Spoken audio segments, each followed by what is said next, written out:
Hi, welcome everyone. I'm Mimi Rossi and I'll be your presenter. Thanks for joining me. You might already be aware that I wrote a book called Growing Up for Grown-Ups, A Dozen Ways to a More Financially Stable You. And this webinar is based on a combo of two of the chapters. A penny saved is what? And Build It, Security.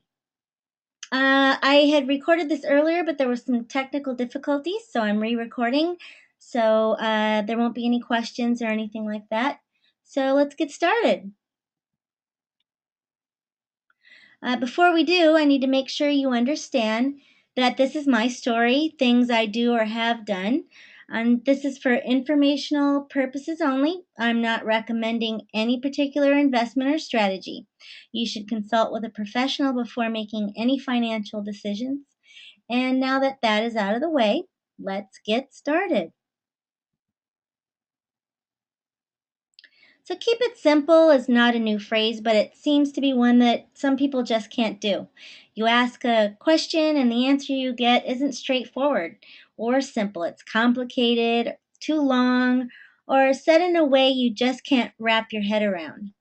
So that's why when I finally understood how simple it was to make your money work for you, I wanted to share it in a simple, straightforward way so that anyone could do it. Now, for example, the question, how can I get ahead financially when I can barely make ends meet? Answer, invest a small amount monthly. It's that simple. Because I remember when I was a kid, my dad used to say, learn how to make your money work for you. And this stuck in my head. And when I grew up and started working, anytime a company offered stocks or 401ks, I always took advantage of it. It wasn't until many years later that I actually understood that I could take control and be proactive. I didn't need to wait to be offered something. I could just go out and get it myself. And I've also watched so many people grow old and tired and broke and on the verge of being homeless, sadly. And I've also watched some people close to me retire early in comfort. And I learn from them and I learn more because when I retire, I want to have fun and enjoy myself. I don't want to have to worry about money. And it's sad that a lot of people think that the only way you can invest is if you have a lot of money. And it's just not true. I started by simply investing a small amount monthly, and that's what I want to share with you. But let's take a minute and talk about why this is so important. You got to face it, Social Security is not enough to live on, and there's no such thing as job security anymore. Even if you own your own company, you have no control over what other people do and what they're going to want from one minute to the next because people are fickle. And whatever you sell or whatever service you provide, it just might not last forever. If you have a job, companies downsize, they go under, etc. And unless you have a good solid financial plan, you can be left out in the cold. So you see the only option left is to take responsibility for your own financial future. If you like my little skeleton guy who wants to have to work until you die. Now, some of you might want to work, and that's great, but wouldn't it be nice to have that choice? So if you think you don't have enough money to start investing, you're wrong. It can take as little as $25. And if you have a little more to invest, then your money will just grow that much faster. And this is not a get rich quick scenario. This is for people who want to build wealth over time. Now, if you have a savings account, that's great. Some people don't even have that.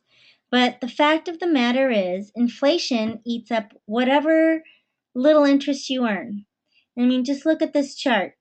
For example, $100 in 1980 is only worth $35 today. And even in the last 14 years since the millennium, uh, the dollar has depreciated over 36%. Now, if you know a savings account that pays that kind of interest, let me know. But that would just be breaking even anyway, so it'd have to be paying more. Rich people beat inflation by investing. They invest their money, period. And even if being rich isn't your goal, let's just say you want to be comfortable or feel secure, you still should invest. Um,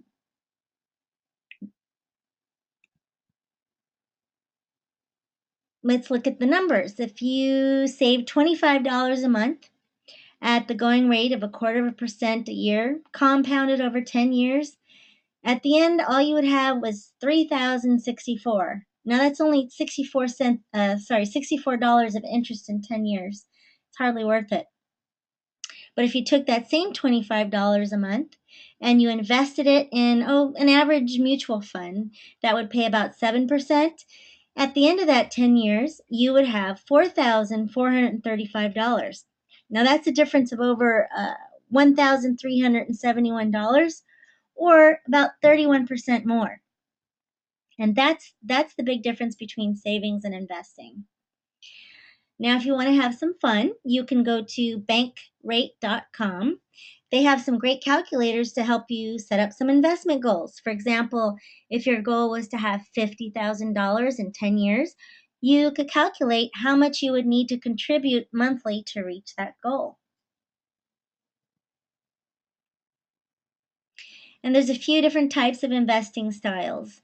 You can invest for slow and steady growth, which is usually the safer style, or you can invest aggressively, which usually takes on more risk. But the great thing about it is it's your money and you decide what you're comfortable doing. I actually have a quiz you can download from my website that will give you an idea of what style of investing fits your personality. It's called the Risk Tolerance Quiz, and you can download it at growingupforgrownups.com. Now, I know a lot of people are afraid to invest. They've either lost some money themselves because they didn't know what they were doing, or they heard about it happening to someone else they knew, or, heard about it in the media. The truth is that if you invest smart, you can invest with confidence. And the way to invest smart is to educate yourself, even just a little bit. The good thing about it is you don't have to do it on your own. There are people that do this for a living.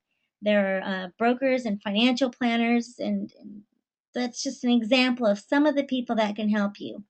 And usually a consultation is free. So now we're going to move on to a little bit of the basic terms so you'll have a general understanding as we move forward. There's many ways to invest. There's stocks, bonds, mutual funds, IRAs, and others that are a little more complex, like my favorite, real estate.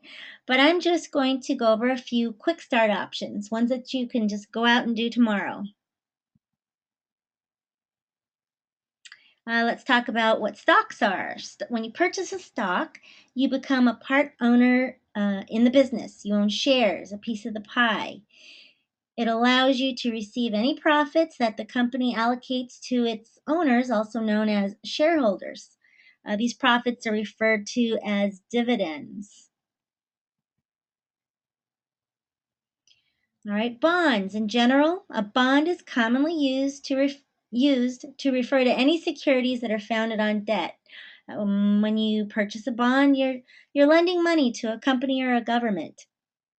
If you are buying bonds from a stable government, say, your investment is virtually guaranteed or risk-free. So this is actually a really good option to add into your overall portfolio because it balances out your overall risk. A mutual fund is a collection of stocks and or bonds. When you buy a mutual fund, you are pooling your money with a number of other investors. So you can buy into these with a lump sum, or you can contribute to one that allows you to invest monthly. So this is one that you can get started with only $25 a month.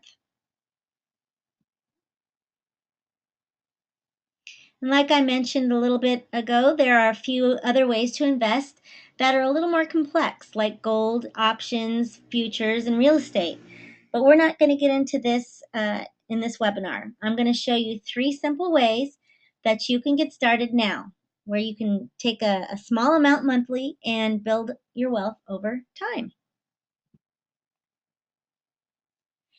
The great thing about the three ways of investing I'm going to share with you is that they are relatively safe, and you can choose the style of investing that is in your comfort zone. There's risky companies to invest in, and there's safer companies to invest in. If you do just a little bit of research or consult with a professional, you can minimize your risk. And now on to the rules. The first rule is to pay yourself first. I'm sure you've all heard that. Most people pay their bills and then have nothing left over. I have this little thing I did. I first started doing this by tricking myself. I made my investment payment part of my bills, and it actually really worked for me. So do whatever you need to do to pay yourself first. Don't take the leftovers. Make it a priority. Somehow it just always works out. And the second rule is to be consistent, and this is really important. You have to make this a strict habit. It's kind of like dieting. You have to change your habits and do it all the time, or it won't work. The great thing about the plans I'm going to tell you about is that you can have a set amount deducted right from your bank account. So, you don't even have to think about it. You just put it on autopilot. Alrighty, now that I've given you the background and a few explanations of terms, we can get into the meat of this thing. With stocks and bonds, you'll need a lump sum to get started. But with DRIPs, mutual funds, and IRAs, you can choose a monthly amount and build it up over time. These are great when you're just starting out or not in a hurry. So we are now going to go over each one. These are the three strategies. All right, I'm going to start with mutual funds because I think it's one that most people are familiar with. Mutual funds are great for those that feel comfortable diversifying. Because if you remember a little bit ago, I mentioned to you that mutual funds are collections of stocks and bonds. So you're not betting on any one company. And the great thing about it is you can choose funds that fit your investing style. You can be aggressive or you can be defensive. And this is actually when you can simply start at your bank. Most banks have mutual funds. You can also talk to the banker and for free, and they'll guide you on what they have and probably give you some good solid advice. You can buy mutual funds by contacting an investment firm directly. And some are sold mainly through brokers, financial planners, and insurance agents. And the great thing about mutual funds is that you can cash out your shares on any business day, and they must send you the payment within 7 days, unlike the next one I'm going to share with you. Individual retirement accounts, like mutual funds, are usually a collection of stocks and bonds, and these can also include real estate. The big difference is that IRAs are set up for retirement, and once the money goes in, you don't want to take it out until retirement age. Otherwise, there could be penalties. And also, there's usually a minimum to start and a limit on how much you can contribute each year. So, since there is a minimum investment, if you don't have the lump sum that it takes to start one, I suggest you start a dedicated savings account and add to it monthly until you have the minimum amount to start your account. And when the window is open, you can open your IRA and contribute to it. You can have it set aside. There's also a lot of uh, tax advantages with IRAs. That's something you really need to talk to your tax accountant about, the different types of IRAs and the tax strategies for each. And the third one is a DRIP. And the DRIP is short for Dividend Reinvestment Plan. This is actually one of my favorites. Not only am I contributing a set amount per month, but the dividends the company pays me are reinvested to buy more shares. And excuse me, when you choose a drip, you're putting all your eggs into one basket, so to speak.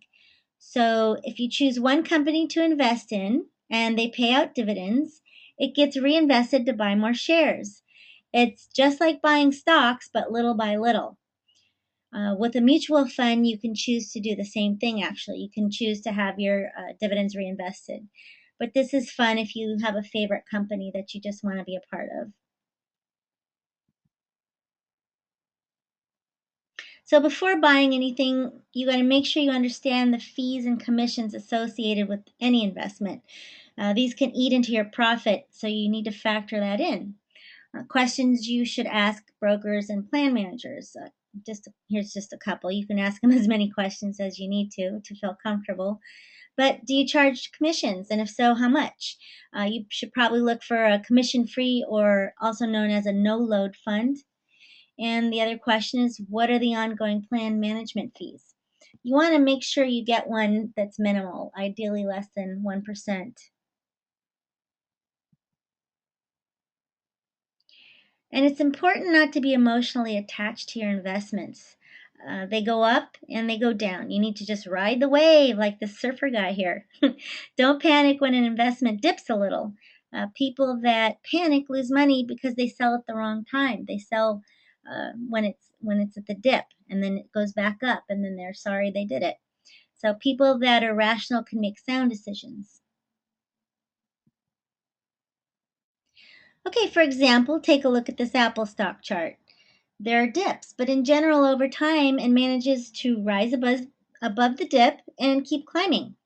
So if you invest in a good company or fund, over time they will go up. There's, of course, exceptions to every rule, but that's the general rule for a good company. Alrighty, so I hope that you've learned a little something and are eager to start taking control of your financial future. Remember that investing isn't a get rich quick scheme, it's a way to build wealth over time. And once you get started, it's easy and it's fun, and you can put your investments on autopilot like I have. I don't even think about it anymore. It just happens. It's really great.